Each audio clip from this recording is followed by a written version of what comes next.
ಅತ್ಯುದ್ರಿಕ್ತ ವಿದೋಷ ಸುಖಮಃ ಜ್ಞಾನೈಕ ತಾನಪ್ರಭಾ ಸರ್ವಪ್ರಾಭವ ಶಕ್ತಿಭೋಗ ಫಲಸತ್ಸಾನಾತ್ಮ ದಿವ್ಯಾಕೃತಿ. ಇದಕ್ಕೂ ಈ ರೂಪಕ್ಕೆ ಅನ್ವಯ ಮಾಡ್ಬೇಕಾದ್ರೆ ಈ ರೂಪ ಕೂಡ ಹಾಗೇನೆ. ಅತ್ಯುದ್ರಿಕ್ತ ಸುಖಮಃ ಜ್ಞಾನೈಕ ತಾನಪ್ರಭಾ ಸರ್ವಪ್ರಾಭವ ಶಕ್ತಿಭೋಗ ಫಲಸತ್ಸಾರಾತ್ಮ ದಿವ್ಯಾಕೃತಿಂ ಅಂತಲೇ ಸ್ತೋತ್ರ ಮಾಡು.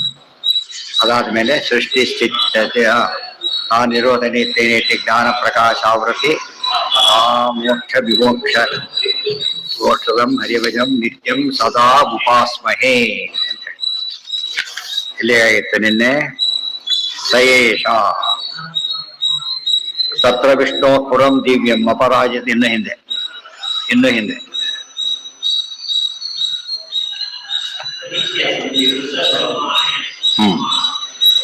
ಯಜ್ಞ ಬ್ರಹ್ಮಲೋಕ ಇತಿ ಪ್ರೋಕ್ತಂ ತಸ್ಯ ಲೋಕ ಶೋಕೋಪಿ ಕಥ್ಯತೆ.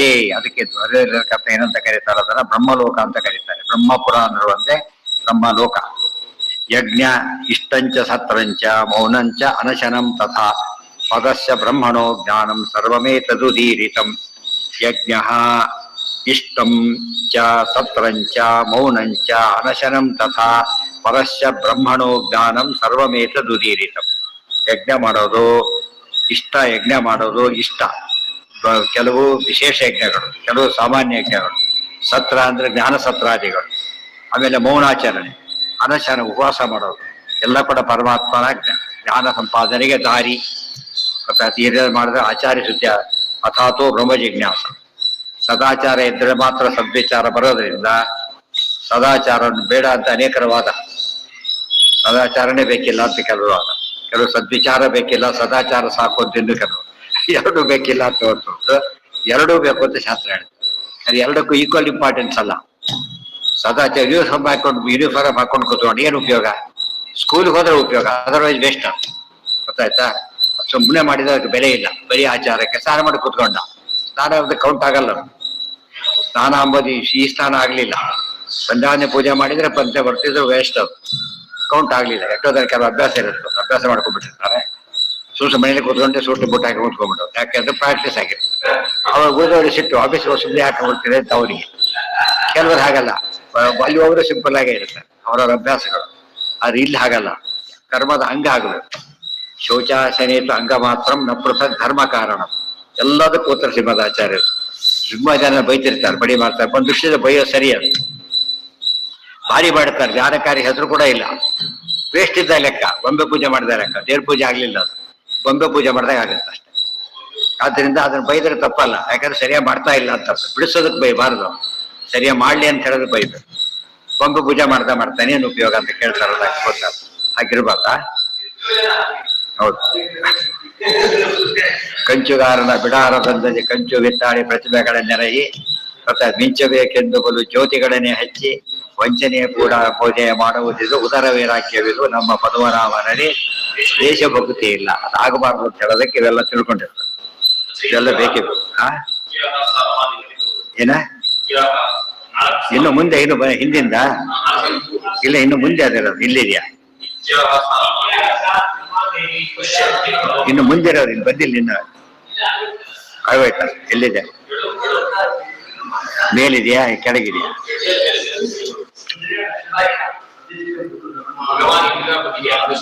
ಆಗಿದೆ. ಏತಂ ಸೇತುಂ ಆಪ್ನೋತಿ ಇತ್ಯಾಹ. ಅದು ಅಲ್ಲಿ ಮುಂದೆ ಆಗಿದ್ದಿಲ್ಲ. ಇತ್ಯಾಹ ಸಾರಮಾದೇವಿ ಪಶ್ಯಂತಿ ಪರಮಂ ಪದಂ.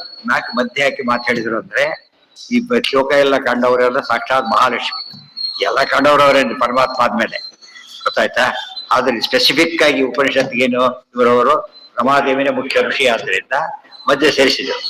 ಇತ್ಯಾಹ ಬಿಡದೆ ಯಾರು ಕೂಡ ಉಪನಿಷತ್ತಿಗೆ ಏನು ಬರೆದವರು ಭಾಷ್ಯದ ಋಷಿ ದೇವತಾ ಚಂದ ಹೇಳಲೇ ಇಲ್ಲ.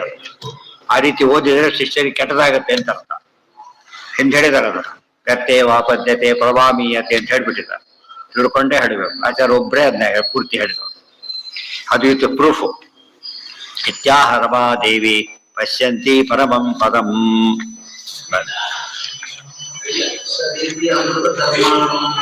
ಅದು ಬಂದಿದೆ ನೋಡಿ, ಆರಂಭದಲ್ಲಿ ಹೇಳ್ತಾರೆ. ಹಯಗ್ರೀವ ಮುಖೋದ್ಕಿರಣಗೀರ್ಭಿರ್ದೇವಿ ರವಾಪತಿಂ ಅಸ್ತುವದ್ ವಿಸ್ತೃತ ಗುಣಂ ಹೋಗಿ ಪ್ರಸ್ತರ ಶಾಯಿನಂ ಅಂತ ಬಂದಿದೆ. ಮೊದಲೇ ಇದರಲ್ಲೇ ಬಂದಿದೆ, ಮೊದಲೇ ಶ್ಲೋಕ ಆಗ್ತಿರ್ಲಿಕ್ಕೆ. ಅವರು ಋಷಿ, ಒಬ್ಬರು ಪ್ರತಿಪಾದ್ಯ ದೇವತೆ ಹಯಗ್ರೀವ ದೇವತೆ. ಇತ್ಯಾಹ ಸಾರಮಾ ದೇವಿ ಪಶ್ಯಂತಿ ಪರಮಂ ಪದಂ. ಪರಮಾತ್ಮನ ನೋಡ್ತಾ ನೋಡ್ತಾ ಹೇಳಿದ ಹಾಗೆ ವಾಯುಸ್ತುತಿನ ನೋಡ್ತಾ ನೋಡ್ತಾ ಬರೆದ್ರ ಹಾಗೆ. ಸಜಿತ್ ಅಮೃತ ಧರ್ಮಾಣು ಮುಕ್ತಾ ಶ್ರೀರಪಿ ಚೇರಿತಾ. ಸತ್ ಶಬ್ದಕ್ಕೆ ಮುಕ್ತರಿಗೂ ಸತ್ ಅಂತ ಹೆಸರಿದೆ. ಸದಿತಿ ಪ್ರಾಣ, ಸದಿತಿ ಬ್ರಹ್ಮ, ಸದಿತಿ ಮುಕ್ತಾ, ಸದಿತಿ ರಮಾ, ಹೀಗೆಲ್ಲ ಅನೇಕ ಅರ್ಥಗಳಿದೆ. ಅವರಿಗೂ ಸತ್ ಅಂತ ಹೆಸರಿದೆ. ಮುಕ್ತಾ ಶ್ರೀರಪಿ ಚೇರಿತಾ. ತೀತ್ಯುಕ್ತ ಸತ್ಯ ಅನ್ನೋ ಪದ ಇದೆ. ಸತ್ ತೀಯ ಮೂರು ಸೇರುತ್ತೆ. ಸತ್ ತೀಯ ಸತ್ಯ ಅಂತ ಆಗುತ್ತೆ. ಸತ್ ಶಬ್ದಕ್ಕೆ ಮಹಾಲಕ್ಷ್ಮಿ ಅಂತ ಅರ್ಥ. ತೀ ಅನ್ನೋದಕ್ಕೆ ಮತ್ತೆ ಧರ್ಮಾಣಸ್ತೇಷಾಂ ನಿಯಮಾರ್ ಹರಿ. ತೀ ಅಂತ ಹೇಳಿದರೆ ಸತ್ಯಧರ್ಮಾಣ ತೇಷಾಂ ನಿಯಮಾದ್ ಹರಿ ಸತ್ಯ ಮೆಚ್ಚುತ್ತೆ. ಇವರನ್ನೆಲ್ಲ ಸಾತೀಯ ಮೂರು ಪದ ಇದೆ. ಮೊದಲೇನೇನು ಸ ಅನ್ನೋದಕ್ಕೆ ಏನರ್ಥ? ಅದು ಬಿಡಿಸಿದಾಗ ಸತ್ ಅಂತಾಗುತ್ತೆ. ಸತ್ ತೀಯ. ಸತ್ ಅಂದ್ರೆ ಮಹಾಲಕ್ಷ್ಮಿ, ತೀ ಅಂದ್ರೆ ಮುಕ್ತರು. ಅವರೆಲ್ಲರಿಂದ ಕೂಡ ಆರಾಧ್ಯನಾದ ಅವರನ್ನ ಯಮಯತಿ ನೇಮನ ಮಾಡಿದ ದೇವರಿಗೆ ಅಂತ ಹೆಸರಿದೆ, ಸತ್ಯ ಅಂತ ಹೆಸರಿದೆ. ಇದು ಭಾಷ್ಯ ವಿಷ್ಣು ಸಹಸ್ರನಾಮಕ್ಕೆ. ಸತ್ಯ ಸಮಾತ್ಮ ಸಮಃ. ಇಲ್ಲಿ ಹೇಳ್ಬೇಕಾದ್ರೆ ಸತ್ ಅಂದ್ರೆ ಮಹಾಲಕ್ಷ್ಮಿ, ತಿ ಅಂದ್ರೆ ಮುಕ್ತರು, ಯಾ ಅಂದ್ರೆ ನೀವು ನೇಮನ ಮಾಡ್ತಕ್ಕಂಥವನು ಶ್ರೀಹರಿ ಸತ್ಯ. ಈ ಸತ್ಯನಾರಾಯಣ ಪದ ಉಪಯೋಗಿಸ್ತಾರೆ, ಅದು ಉಪಯೋಗಿಸ್ಬೇಕು. ಅವ್ರಿಗೆ ಸತ್ಯ ಅಂತ ಅಷ್ಟೇ ಗೊತ್ತೇ ಹೊರತು ಸುಳ್ನಾರಾಯಣ ಇದ್ದಾನ ಅಂತ ಆತರ ಯೋಚನೆ ಮಾಡಕ್ಕಾಗಲ್ಲ. ಅಲ್ಲ, ಈ ಶಬ್ದ ಸತ್ಯ ನಿತ್ಯ ಅಂತ ಬೇರೆ ಅರ್ಥ ಇದೆ. ನಿತ್ಯವಾಗಿಯೂ ನಾರಾಯಣನ, ಎಲ್ಲಿದ್ರು ನಾರಾಯಣನೇ ಹೊರತು ಏನಲ್ಲ, ನೋ ಚೇಂಜ್ ಅಂತ. ಅಲ್ಲ, ಯಾರಿಗೆ ಇದೆಲ್ಲ ಇದ್ರೆ ಇದೆಲ್ಲ ಗೊತ್ತಿದ್ರೆ. ತಮಸ್ಮಿನ್ ಸತ್ಯಮೆತ್ಯುಚ್ಯತೆ ಸತ್ತಿ. ಯಾವಾಗಲೂ ಅಷ್ಟೇ ಮೋಸ ಮಾಡೋದು ಹೇಗೆ ಗೊತ್ತಾ? ನಾವು ಸ್ವಲ್ಪ ಗೊತ್ತಿಲ್ಲ ಅಂತ ಗೊತ್ತಾಗ್ಬಿಟ್ರೆ ಯಾಮಾರಿಸ್ಬಿಡ್ತಾರೆ. ಗೊತ್ತಾಯ್ತಿಲ್ಲ, ಯಾವುದೇ ಸಾಮಾನು ತಗೊಳಕ್ ಹೋದಾಗ್ಲೂ ಅಷ್ಟೇನೆ. ಏನೋ ಕೇಳ್ತಾನೆ, ಅವ್ರು ಹುಡುಕಿದ್ರೆ ಕೇಳೋದು ಗೊತ್ತಾಗ್ಬಿಡುತ್ತಾರೆ. ಅವ್ರು ಏನ್ ಮಾಡ್ತಾರ ಅವರು? ಆದಷ್ಟು ವ್ಯಾಪಾರ ಆಗದಿದ್ರೆ ಕೊಟ್ಟು ಕಳಿಸ್ಬಿಡ್ತಾರೆ. ಅವನು ಗೊತ್ತಿಲ್ಲದೆ ಗೊತ್ತಾದ್ರೆ ಮಾಡೋದಿಲ್ಲ. ಯಾಕೆ ಹೇಳಿದ್ದು ಅಂದ್ರೆ ಅರ್ಥ ಸರಿಯಾಗಿ ಗೊತ್ತಿದ್ರೆ ಮಿಸ್ಗೈಡ್ ಆಗುತ್ತೆ, ಫಲ ಸರಿಯಾಗಿ ಬರುತ್ತೆ. ಇಲ್ಲದ್ರೆ ಏನಾಗುತ್ತೆ, ಅದು ಕೆಲಸದ ಫಲ ಬರೋದ್ರೆ ಇರುತ್ತೆ, ಕೆಟ್ಟ ಫಲ ಬರುತ್ತೆ. ಅದೇ ಕರೆಂಟ್ ಸರಿಯಾಗಿ ಫಿಕ್ಸ್ ವೈರಿಂಗ್ ಮಾಡ್ಲಿಲ್ಲ, ಅದು ಬರೀ ಕೈ ಹೋದ್ರೆ ಪುಣ್ಯ, ಬ್ಲಾಸ್ಟ್ ಆಗಿಬಿಟ್ಟು ಸತ್ತು ಹೋಗ್ಬಿಡ್ಬೇಕು. ಅದ್ರಲ್ಲಿ ಹುಷಾರಾಗಿರು. ಸತ್ಯಭ ಇದೇ ಅರ್ಥ ಹೇಳುದು, ಈ ಅರ್ಥನೇ ಹೇಳುದು. ಇನ್ನೊಂದು ಸತ್ಯಭ ನಿತ್ಯಭಾಮ. ನಿತ್ಯಭಾಮ ಅಂದ್ರೆ ಯಾವಾಗಲೂ ಪತ್ನಿ ಪರಮಾತ್ಮ, ನಿತ್ಯದಲ್ಲೂ ಕೂಡ, ಒಂದೊಂದು ಕಾಲಕ್ಕೆ ಒಂದೊಂದಲ್ಲ. ಸ್ಥಿತವಸ್ಮಿನ್ ಜಗತ್ ಸರ್ವಂ ಇತಿ ಸೇತುರಿತೀರಿತಃ. ಸತ್ಯಮೆಚ್ಚುಚ್ಯತೆ ಸದ್ಭಿಃ ಸೇತುಶ್ಚಾಪಿ ವಿಧಾರಣ. ದೇವರಿಗೆ ಸೇತು ಅಂತ ಹೆಸರಿದೆ. ಅದಕ್ಕೆ ಸೇತುವೆ ಮೇಲೆ ಧಾರಣ ತಡೆಯುತ್ತೆ, ಅದಕ್ಕೆ ಸೇತು ಅಂತ ಕರೀತಾರೆ. ಧಾರಣ ಮಾಡ್ತಾರೆ ಪರಮಾತ್ಮ. ಸ್ಥಿತವಸ್ಮಿನ್ ಜಗತ್ ಸರ್ವಂ ಇತಿ ಸೇತುರಿತೀರಿತ. ಇನ್ನೊಂದು ಅರ್ಥ ಹೇಳ್ತಾರೆ, ಎಲ್ಲಾ ಜಗತ್ತು ಪರಮಾತ್ಮನನ್ನು ಆಧರಿಸಿರೋದ್ರಿಂದ ಪರಮಾತ್ಮ ಏನಂತ ಹೆಸರಿದೆ? ಸೇತು ಅಂತ ಹೆಸರಿದೆ. ಏತಂ ಸೇತುಂ ಪ್ರತಿ ಪುಮಾನ್ ಅನ್ಯತ್ ತೀರ್ಥ ಯದೋಷ ಪ್ರದೋಷವಾನ್. ಅಲ್ಲಿ ಪ್ರಶ್ನೆ ಸೇತುಂ ತೀರ್ಥ ಅಂತ ಬಂದ್ಬಿಡ್ತು ಹಿಂದೆ. ಸೇತುಂ ತೀರ್ಥ, ಸೇತು ಅಂದ್ರೆ ಪರಮಾತ್ಮ ಅಂತೇಳಿ, ಸೇತುಂ ತೀರ್ಥ ಹೋಗ್ಬೇಕು ಏನರ್ಥ ಆಯ್ತು ಈಗ? ಸೇತುಂ ಅಂತ ಸೇತು ಶಬ್ದ ಪರಮಾತ್ಮ ಅಂತ ಅರ್ಥ ಹೇಳಿದ್ರೆ ಗೊತ್ತಾಯ್ತಾ? ಸೇತುಂ ತೀರ್ಥ ಅಂತ ಹೇಳಿದ್ರೆ ಅರ್ಥ ಏನಲ್ಲಿ? ದೇವರನ್ನ ದಾಟಿ ಹೋಗೋದು ಅಂತ ಆಯ್ತು. ನೀವು ದೇವ್ರ ಹತ್ರ ಹೋಗ್ಬೇಕು, ದಾಟಿ ಹೋಗ್ಬೇಕು, ದೇವ್ರ ಹತ್ರ ಹೋಗ್ತಾರೆ, ಹೌದಲ್ಲ? ಆ ಸಂಶಯ ಬರುತ್ತೆ. ಇದೆಲ್ಲ ತಿಳಿಸೋದಕ್ಕೆ ಆಚಾರ ಅವತಾರ ಮಾಡ್ಬೇಕಾಯ್ತು. ಇವಾಗ ದೇವ್ರನ್ನ ಬಿಟ್ಟು ಹೋದಾಗ ಏನು ಕೆಲ ಇರ್ತಾರಲ್ಲ, ಕಾಡಿನ ಎಳಿಲಕ್ಕೆ ಹೋದ, ಕಳ್ಳ ಬಹಳ ಫಾಸ್ಟ್ ಗೊತ್ತಿದ್ದ. ಪೊಲೀಸ್ಟು ನನ್ ತೋರಿಸಿ ಅವ್ರಿಗಿಂತ ಮುಂದೆ ಹೊಡೋಗ್ಬೇಕ. ಏನಾಯ್ತಾಗ ಕಳ್ಳ ನಿಂತ್ಕೊಂಡು ವಾಪಸ್ಸೋದು. ಅವ್ರ ಉದ್ದೇಶ ರನ್ನಿಂಗ್ ರೇಸ್ ಅಲ್ಲ. ಏನ್ ಮಾಡ್ಬೇಕಲ್ಲಿ?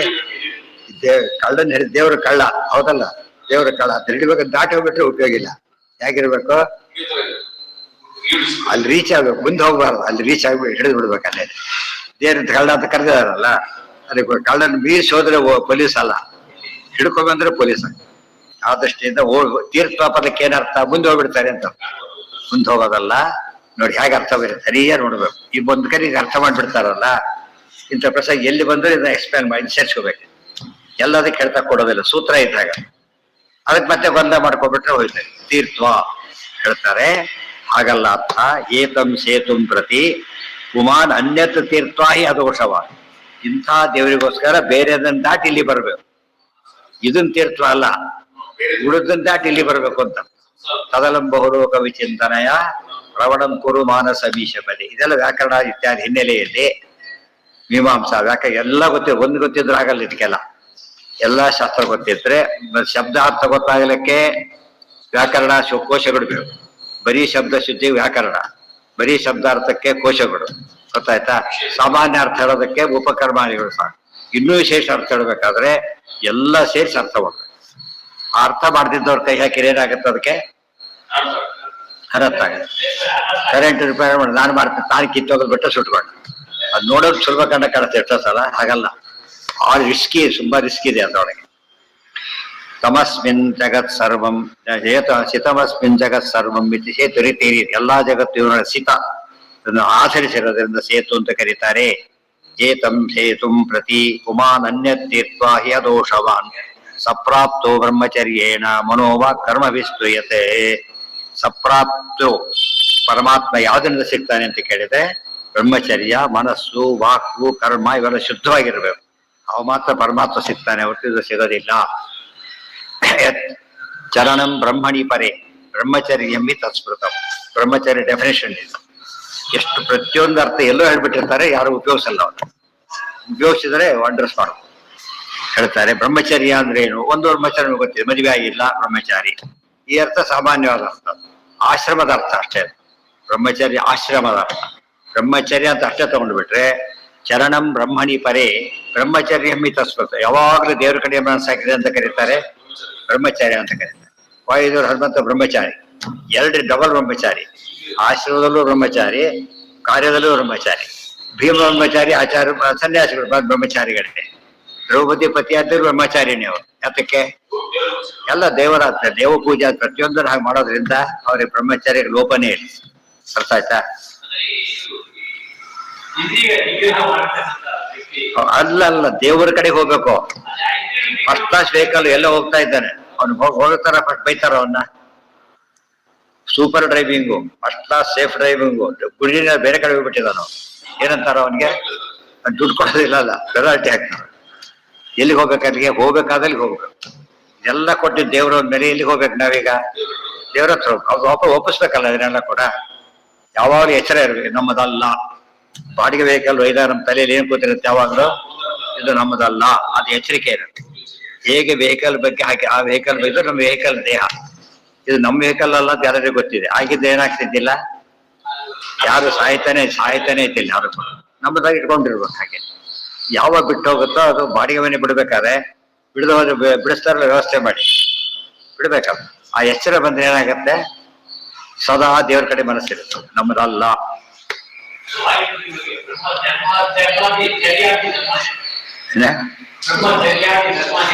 ಬ್ರಹ್ಮಚರ್ಯ ಧರ್ಮ ಹನುಮಂತ ರೂಪದಲ್ಲಿ ತೋರಿಸಿದ್ರು. ಅದಕ್ಕೊಂದು ವಾದಿರಾಸ ವಿಶೇಷ ಅರ್ಥವನ್ನು ಬರೀತಾರೆ. ಏನ್ ಗೊತ್ತಾ? ಹನುಮಂತ ಬ್ರಹ್ಮಚಾರಿ ಆಗಿರೋದು ಯಾತಕ್ಕೆ ಆ ರೂಪದಲ್ಲಿ ಅಂದ್ರೆ ಬ್ರಹ್ಮಚಾರಿ ಹೀಗಿರಬೇಕು ತೋರಿಸೋದಕ್ಕೋಸ್ಕರ. ಆಮೇಲೆ ಯಾತಕ್ಕೆ ಗೃಹಸ್ಥರಾಗಿರು ಅಂತ ಕೇಳಿದ್ರೆ ಗೃಹಸ್ಥ ಹೀಗೆ ಬದುಕಬೇಕು ಅಂತ ಹೇಳೋದಕ್ಕೋಸ್ಕರ.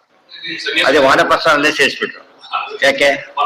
ವನವಾಸಕ್ಕೆ ಹೋಗಿದ್ರಲ್ಲ, ವಾನಪ್ರಸ್ಥಾಸರು ಬಂದ್ರು, ಇನ್ನೊಂದು ಉಳ್ಕೊಂಡಿತ್ತು, ಅದಕ್ಕೆ ಇಲ್ಲಿ ಬಂದು ಇಷ್ಟು ಮೇಲೆ ಕದ ಹೇಳ್ತಾರೆ ಅದನ್ನೆಲ್ಲ ಕೊಟ್ಟು. ಅದಕ್ಕೆ ಮಧ್ವಾಚಾರ್ಯರಾಗಿ ಬಂದ್ಬಿಟ್ಟು ಸನ್ಯಾಸಿಗಳು ಹೇಗಿರ್ಬೇಕು ಅಂತ ಹೇಳಿ ಇವತ್ತು ನಮಗೆ ಅರ್ಥ ಆಗ್ತದೆ. ಸನ್ಯಾಸ ಆಶ್ರಮ ಕೆಟ್ಟೋಗಿತ್ತು ಅಂತ ಹೇಳ್ತಾರೆ. ಸನ್ಯಾಸ ಕೆಲವು ತುಂಬಾ ಜನ ತಪ್ಪು ಮಾಡಿಬಿಟ್ರೆ ಒಂದು ಕೆಟ್ಟ ಹೆಸರು ಬಂದ್ಬಿಡುತ್ತೆ. ಅದೇ ಕೆಟ್ಟೋಗ್ಬಿಡೋದು, ಸರಿ ಮಾಡೋದೇ ಕಷ್ಟ. ಅದಕ್ಕೆ ಆಚಾರ್ಯ ಏನ್ ಮಾಡಿದ್ರು, ಈಗ ಸನ್ಯಾಸಾಶ್ರಮಕ್ಕೆ ಸ್ನಾನ ಮಾಡಿಸ್ಬಿಟ್ರು. ಬಡಿ ಮಾಡಿದ್ರು ಅಂತ. ಹೀಗಿರ್ಬೇಕು ಸನ್ಯಾಸ, ಹೀಗಿರ್ಬೇಕು. ಅದರಿಂದ ಹುಡುಗರೆಲ್ಲ ಪರಂಪರೆ ಬಂದವರೆಲ್ಲ ಅದನ್ನ ಮಾಡೆಲ್ ಮಾಡ್ಕೊಂಡ್ರು. ಗೊತ್ತಾಯ್ತು? ಅದರಿಂದ ಉಳ್ಕೊಂಡು ಬಂತು. ಇಲ್ಲೋ ಸನ್ಯಾಸ ಎಷ್ಟೋ ಜನಕ್ಕೆ ಅದು ಅರ್ಥನೇ ಇಲ್ಲ. ಯಾವ್ದೋ ಪ್ರೋಗ್ರಾಮಿಗೆ ಕರೆದಿರ್ತಾರೆ, ಹೋದ ಕಾಲಕ್ಕೆ ಇಬ್ಬರೆಲ್ಲ ಬಂದಿರ್ತಾರೆ, ಬೇರೆ ಸನ್ಯಾಸಿಗಳು ಬಂದಿರ್ತಾರೆ ಕೆಲಸ. ಅವರಲ್ಲೇ ಊಟಕ್ಕೆ ಹಾಕ್ತಿರ್ಕೊಂಡು ಎಲ್ಲರೂ ತಿಂದು ಹೋಗ್ಬಿಡ್ತಾರೆ. ಅವಾಗ ನಾವು ಹೇಳ್ತಾರೆ, ಅವ್ರು ಸನ್ಯಾಸಿಗಳು ನೀವು ಯಾಕೆ ತಗೋದಿಲ್ಲ, ಸನ್ಯಾಸಿಗಳೇ ತಗೋತಾರೆ.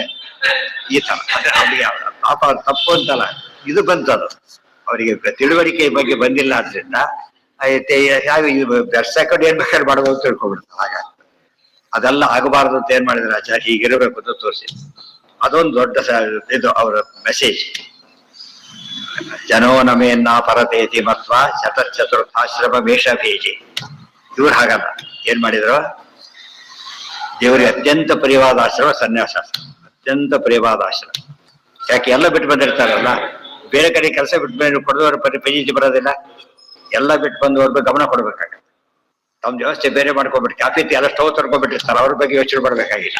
ಯಾರು ಮಡಿರು ಬಂದಿರ್ತಾರಲ್ಲ ಅವ್ರ ಜವಾಬ್ದಾರಿ ಜಾಸ್ತಿ ಆಗ್ಬಿಡುತ್ತೆ. ಅದಕ್ಕೆ ಅವ್ರಿಗೆ ತಕ್ಕಂತೆ ಮಾಡ್ಬೇಕು, ನಂಬ್ಕೊಂಡು ಬಂದಿರೋದ್ರಿ. ಇದೆಲ್ಲ ಅದಕ್ಕೆ ಹೇಳಿದ್ದು ಅಂದ್ರೆ ಪ್ರತಿಗಳನ್ನು ಸರಿಯಾಗಿ ಅರ್ಥ ಮಾಡ್ಕೊಡದೆ ಹೋದ್ರೆ ಏನೇನೋ ಅರ್ಥ ಕೊಟ್ಬಿಡುತ್ತೆ.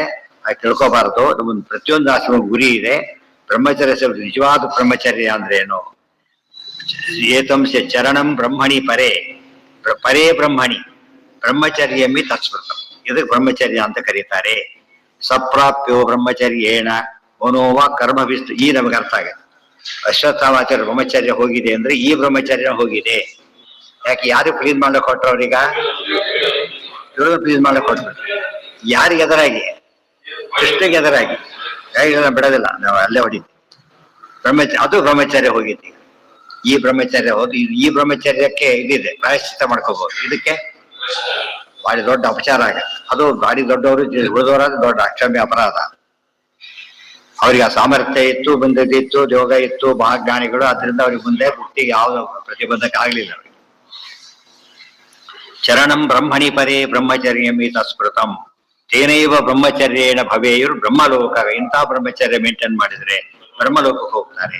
ಬ್ರಹ್ಮಲೋಕಕ್ಕೆ ಎರಡರ್ಥ, ಈ ಬ್ರಹ್ಮದೇವಲೋಕ, ಸತ್ಯಲೋಕ, ಅದು ವೈಕುಂಠ. ಎರಡಕ್ಕೂ ಹೋಗ್ಬೋದು. ಇಲ್ಲಿಗೆ ಆಮೇಲೆ ಅಲ್ಲಿಗೆ ಹೋಗೇ ಹೋಗ್ತಾರೆ. ಏತೇಷಾಂ ಬ್ರಹ್ಮಲೋಕ ಸ್ಯಾತ್ ಪರಂ. ಈಗ ಪ್ರಶ್ನೆ ಬಂತು, ಇವರೆಲ್ಲ ಪ್ರಶ್ನೆ ಮಾಡ್ತಾರಲ್ಲ. ಕೃಷ್ಣ ಅರ್ಜುನ ಬ್ರಹ್ಮಚಾರಿ ಅಂತ ಕರೆದ, ಅಶ್ವತ್ಥ ಬ್ರಹ್ಮಚಾರಿ ಅಲ್ಲ ಅಂತ ಕರೆದ. ಆಕ್ಚುಲಿ ಮದುವೆನೇ ಆಗಿಲ್ಲ ಪಾಪ, ಯಾವ ದೋಷನೂ ಇಲ್ವೇ ಇಲ್ಲ, ಆ ಲೆಕ್ಕದಲ್ಲಿ ಇಲ್ಲ. ಅರ್ಜುನ 3 ಮದುವೆ ಆಗಿದ್ದಾನೆ, ಗೊತ್ತಾಯ್ತಾ? ಒಂದ್ ಒಳ್ಳೆ ಗರ್ಭಾಧಾರ ಮಾಡಿದ್ದಾನೆ.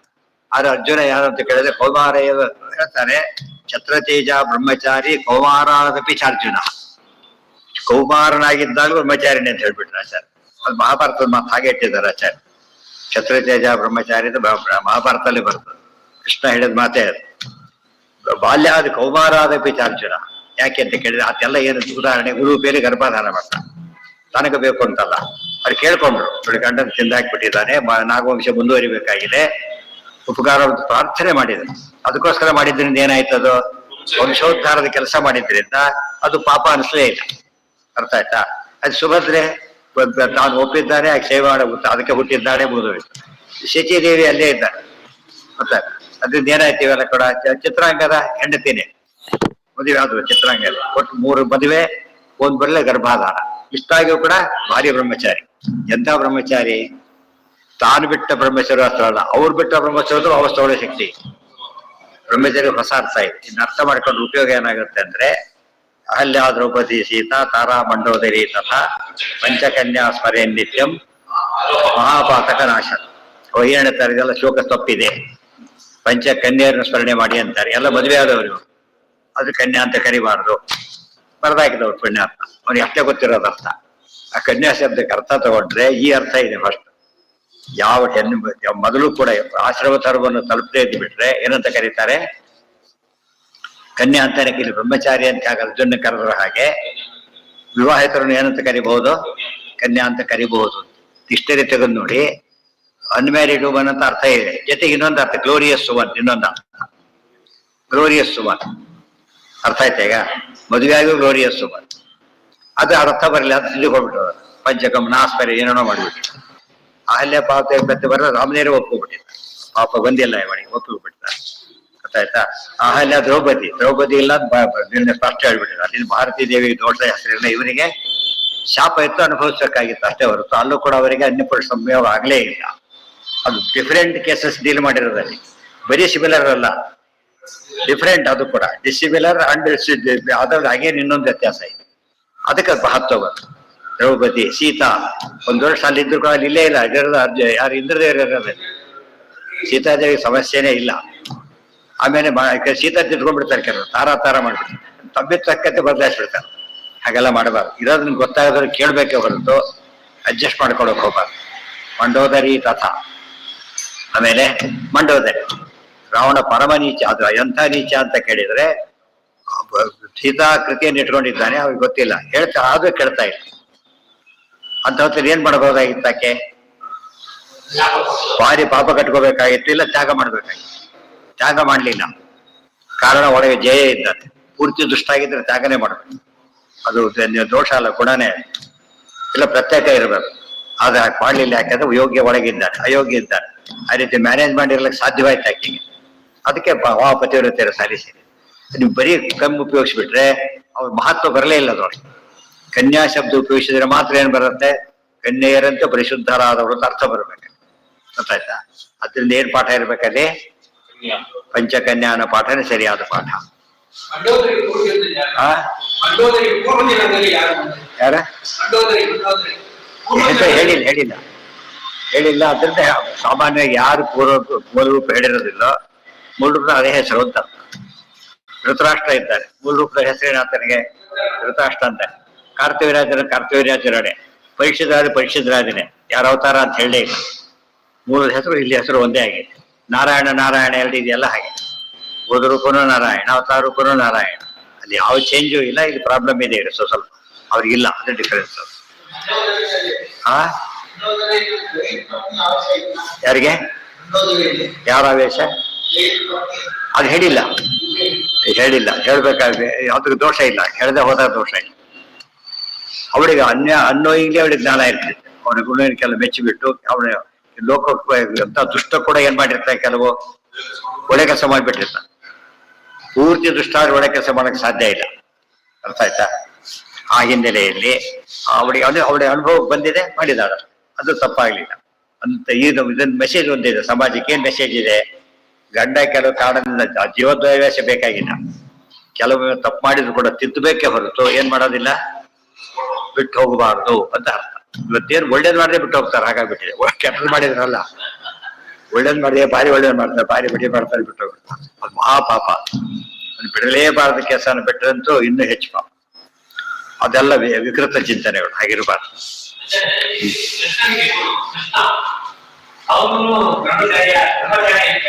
ಕೃಷ್ಣ ಬಗ್ಗೆ ಆಕ್ಷೇಪ ಇಲ್ಲ, ಕೃಷ್ಣ ಬಗ್ಗೆ ಆಕ್ಷೇಪ ಇಲ್ಲೇ. ಕಾಮನ್ ಸೆನ್ಸ್ ಸಿಂಪಲ್ ಆಗಿ ಅರ್ಥ ಮಾಡ್ಕೊಂಡು ಬಂದು ಅದು ಹೇಳ್ತೇನೆ. ಕೃಷ್ಣಂದು ಕೂಡ ನಾವು ಅಲ್ಲಿ ನೋಡಿ, ಇಷ್ಟೆಲ್ಲ ನೀವು ಬ್ರಹ್ಮಚಾರಿಗಳಲ್ಲ ಅಂತ ಹೇಳ್ತಿರೋದು ಯಾರು? ಕೃಷ್ಣ. ಅರೋಸ್ವಾರ್ತಿದ್ದಾರೆ. ಅಶ್ವತ್ಥ ತಿರುಗೇರ್ ಮಾಡ್ಬೋದಾಗಿತ್ತು, ನೀವೇ ಅಂದಿಲ್ಲ ಅವ್ರು. ಯಾಕೆ? ಆ ವಿಷಯ ಅಂತ ಸರಿ ಗೊತ್ತಿದೆ. ಅದಕ್ಕೆ ಕೃಷ್ಣಾಷ್ಟ ಶಿವರಾಮ ಸ್ತೋತ್ರವಾಗಿ ಅನಾದಿ ಬ್ರಹ್ಮಚಾರಿ. ಕೃಷ್ಣ ಯಾರು? ಅನಾದಿ ಬ್ರಹ್ಮಚಾರಿ. ಯಾರು ಪ್ರಶ್ನೆ ಮಾಡೋ ಹಾಗೆ ಇಲ್ಲ. ಅದಕ್ಕೆ ಅನೇಕ ಅರ್ಥ ಇದೆ, ಅದೊಂದು ಅರ್ಥ. ಇನ್ನೊಂದು ಸ್ವಾರಸ್ಯ ಏನಂದ್ರೆ, ವೇದವ್ಯಾಸ ಎರಡು ಅಸ್ತ್ರಗಳ ಮಧ್ಯೆ ನಿಲ್ತಾರೆ, ಅಸ್ತ್ರಗಳ ಮಧ್ಯೆ. ಅವ್ರ ಬಗ್ಗೆ ಒಂದು ಆಕ್ಷೇಪ ಇದೆ. ಗಿಡಿ ರೂಪದಲ್ಲಿ ಬಂದ್ಲಲ್ಲ, ಮುಗಿಸ್ಬಿಟ್ರು. ಅದು ಹೇಳೋರಿದ್ದಾರೆ ಕಥೆನ. ಹಾಗಿದ್ರೆ ನಿಲ್ಲಕ್ಕಾಗ್ತಿತ್ತು ಅವ್ರಿಗೆ? ಹಾಗಿದ್ರೆ ಅರ್ಥ ಆಯ್ತಾ? ಇಬ್ಬರಿಗೂ ಬ್ರಹ್ಮಚಾರ್ಯದ ಬಗ್ಗೆ ಪ್ರಶ್ನೆ ಬಂದು ಇಬ್ಬರಿಗೂ ಉತ್ತರ ಅಲ್ಲಿ. ಬ್ರಹ್ಮಶಾಸ್ತ್ರ ವಾಪಸ್ ತಗೋಬೇಕಾದ್ರೆ ಬ್ರಹ್ಮಚಾರಿ ಇರಬೇಕು. ಯಾವ್ದ್ರ ಮಧ್ಯೆ ಫುಲ್ ಸ್ಟಾಪ್ ಮಾಡಿ ವಾಪಸ್ ತಗೋ ಅಂತ ಹೇಳ್ಬೇಕಾದ್ರೆ ಹೇಗಿರ್ಬೇಕು? ಅವ್ರ ಬ್ರಹ್ಮಚಾರಿ ಯಾವತ್ತೋ ಪ್ರಶ್ನಾತೀತವಾದದ್ದು ಅಂತ ಉತ್ತರ. ಸೊ ಒಂದು ಇನ್ಸಿಡೆಂಟ್ ಅದೊಂದೇ ತಗೊಂಡ್ಬಿಟ್ರೆ ಎಷ್ಟು ವಿಷಯ ಬರುತ್ತೆ ಲೆಕ್ಕನೇ. ಅದು ಶಾಸ್ತ್ರ. ಅದನ್ನೆಲ್ಲ ಕಥೆ ಮಾಡೋದೆಲ್ಲ ತಪ್ಪು ಕಥೆ ಮಾಡ್ಬಿಡ್ತಾರೆ. ಬರೀ ಕಥೆ ಹೇಳಿದ್ರೆ ಪುಣ್ಯ, ಉತ್ತರ ಆಮೇಲೆ ಹೇಳ್ಬೇಕು. ತಪ್ಪು ಕಥೆ ಮಾಡ್ಬಿಟ್ರೆ, ಹೊಸ ಜನವಾರ ಕೊಟ್ರೆ ವಾಸಿ, ಗಂಟು ಕೆಡಿಸ್ಕೊಡ್ತಾರಲ್ಲ ಆ ತರ ಕೊಟ್ಬಿಟ್ರೆ ಹರಿದೋಗ್ಬಿಡುತ್ತೆ. ಅಷ್ಟೇ ಮಾಡಬಾರ್ದು. ನಮ್ಮಲ್ಲಿ ಆ ಪಾವಿತ್ರ ಉಳಿಸ್ಕೊಳ್ಳೋದೇ ಹೋದ್ರೆ ಪಾಠ ಪ್ರಸರಕ್ಕೆ ಅರ್ಥನೇ ಇರುತ್ತೆ. ಹಾ ಹೇಳಿ ಏನು ಆಕ್ಷೇಪ ಹೇಳ್ಬಿಡಿ.